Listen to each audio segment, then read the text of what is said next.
What's up, wrestling fans? How are we all doing? My name is Aaron and this is Wrestling by Wardridge. If you're new here, welcome to the channel. As always, please give me a follow on Twitter at WrestlingByW, and if you enjoy this video, give it a like, give it a share, hit the notification bell and subscribe. So in today's video, I'm going to be giving you my top 5 matches of the week.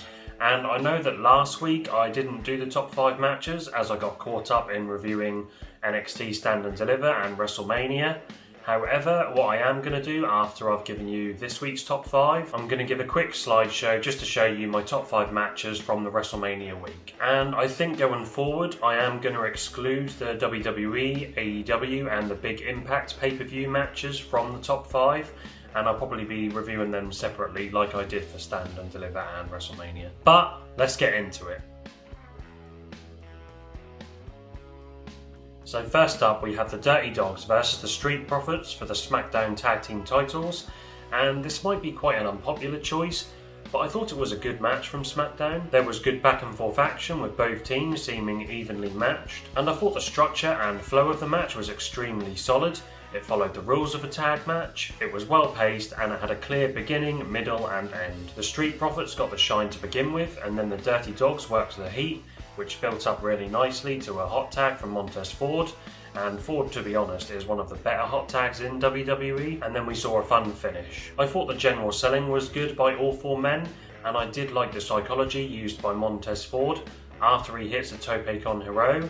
He doesn't pander to the crowd, he just rolls Robert Roode back into the ring to set up for the finisher. Great work. And we saw an exciting near fall in the finish where Montez Ford goes for a frog splash onto Robert Roode, only for Dolph Ziggler to interfere and break it up just before the 3 count. And then Dolph makes a great blind tag as Robert Roode is in his corner, which Montez Ford doesn't see, so when he's got his back turned, Ziggler comes into the ring, hits him with a zigzag for the 1-2-3. This was a great finish. It made the Dirty Dawgs look really smart with their experience overcoming their opponents of the Street Profits. And then we have a tag team match from Ring of Honor between the Foundation's Jay Lethal and Jonathan Gresham versus the Mexa Squad's Flamita and Bandido. The match told a great story which developed well as it progressed. We saw Flamita and Bandido take control of a distracted Jay Lethal, who was frustrated from his loss to Roosh, but then we saw Bandido begin to question the heel tendencies of Flamita, which resulted in Gresham taking advantage of their subsequent lack of communication. We then saw an excellent middle portion of the match, where Gresham and Lethal target the shoulders of Flamita, isolating him from making a tag to Bandido, and the dissension between Flamita and Bandido just grows and grows until it reaches a breaking point where Flamita just begins to fight Bandido after more miscommunication, which allows Gresham and Lethal to capitalise on the situation. Lethal locks in the figure 4 on Bandido whilst Flamita is taunting him from the outside. Bandido taps out, giving Lethal and Gresham the victory. The selling wasn't anything special here and the tag team work wasn't adhered to at certain times, but the wrestling was great. Gresham in particular looked fantastic as always, and it's a wonder that he hasn't been snapped up by a bigger company yet. Overall though, I thought it was a very fun match. And then next up, on Impact, we saw a really fun X Division match between Josh Alexander and TJP. And if you've been keeping tabs on Impact, you'll know that the X Division is one of the most consistent parts of the show week in, week out. I would definitely go as far to say it's one of the best lightweight divisions in the world, if not the best. But anyhow, this match told a great story of how evenly matched both guys are at technical wrestling, which resulted in Alexander using his strength advantage, whilst TJP used more of his speed and his aerial offense. This made for a great dynamic and there was really impressive chemistry here. The technical wrestling was fantastic and we saw numerous submissions and holds, and there were some great reversals as well. I think my favourite of the match was when TJP goes for a frog splash on Alexander, but Alexander manages to adjust his positioning so that when TJP lands, Alexander is able to avoid the move and get in an ankle lock. It was a great transition. I loved the physicality between these men as well.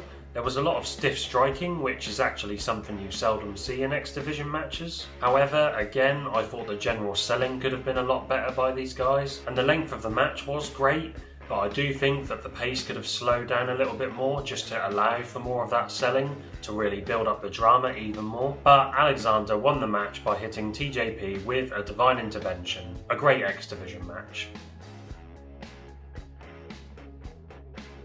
And then next up we have Santos Escobar versus KUSHIDA in an impromptu match for the Cruiserweight Championship from NXT. The story began with Escobar sending the rest of Legado to the back, perhaps underestimating KUSHIDA and not taking him seriously. However, this backfires on him as KUSHIDA begins to out-wrestle Escobar by targeting, yeah, you guessed it, the left arm of Escobar. So to counter this, Escobar raises his aggression, he lures KUSHIDA to the outside of the ring and turns the match into a bit more of a brawl in order to gain the upper hand. And I thought Escobar's character work as the cocky and overconfident heel was excellent here, constantly taunting KUSHIDA and using great facial expressions.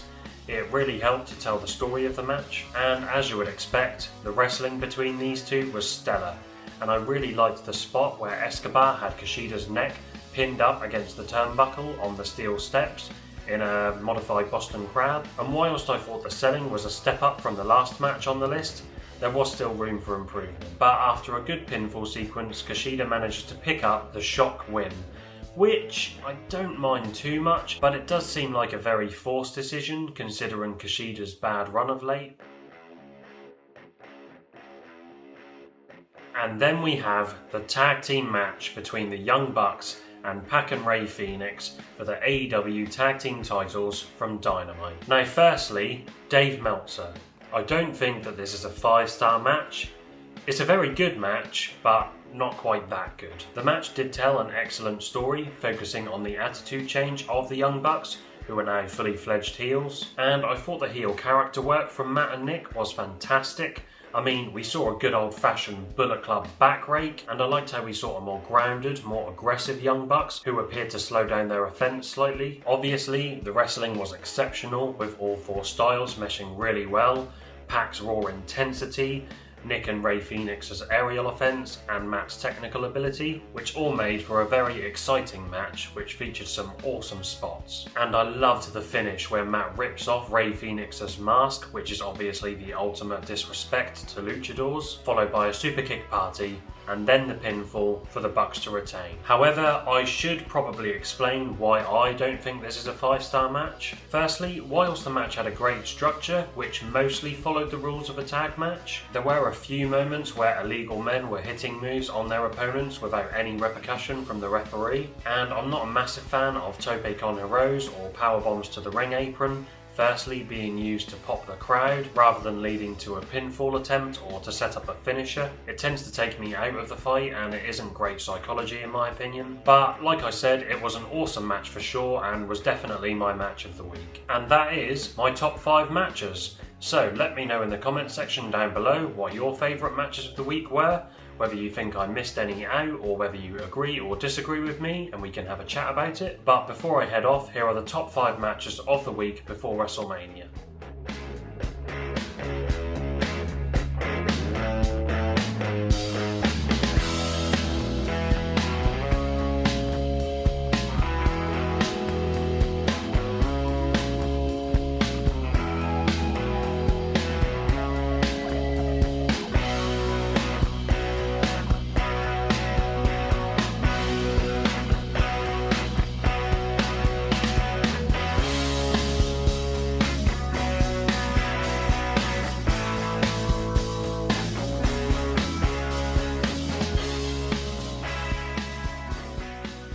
Again everyone, if you enjoyed this video, please leave a like, give it a share and subscribe.